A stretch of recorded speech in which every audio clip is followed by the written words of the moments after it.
République, c'est d'être impitoyable à l'égard de la corruption et malheur aux élus qui y succomberont. Alors ce livre raconte que dans l'Hérault, dans les Bouches-du-Rhône, en Guadeloupe, les militants socialistes ont triché en faveur de Ségolène Royal. Mais dans le Nord, dans le Pas-de-Calais, en Seine-Maritime, les militants socialistes ont triché en faveur de Martine Aubry. Et ça, on le savait. On le savait, ça a déjà été écrit, ça a déjà été dit. Et qu'est-ce qu'il apporte, ce livre? Eh bien, pour la première fois, ceux qui ont triché le reconnaissent.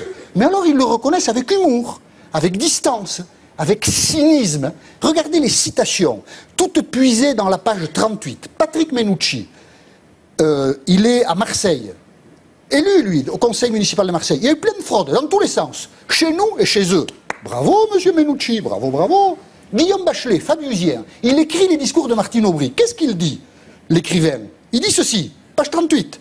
Tout le monde a triché, comme toujours. Bravo, comme toujours, je trouve ça formidable. François Lamy, député de la République. Lui, il roule pour Aubry. Qu'est-ce qu'il dit? Il dit, la petite truande a eu lieu partout, truande contre truande. C'est pas glorieux, mais ça s'équilibre.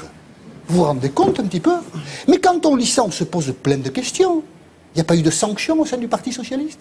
Le Parti Socialiste est un parti qui vit sans justice, où aujourd'hui les trafiquants du suffrage universel côtoient des militants honnêtes. Personne ne fait le ménage. Que se dit Martine Aubry certains matins? Je suis l'élu de la triche.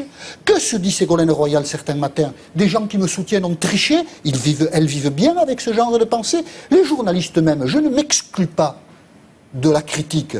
Pourquoi ne pose-t-il pas plus souvent la question? Mais dites la triche là. Qu'est-ce que vous faites pour les gens qui ont triché?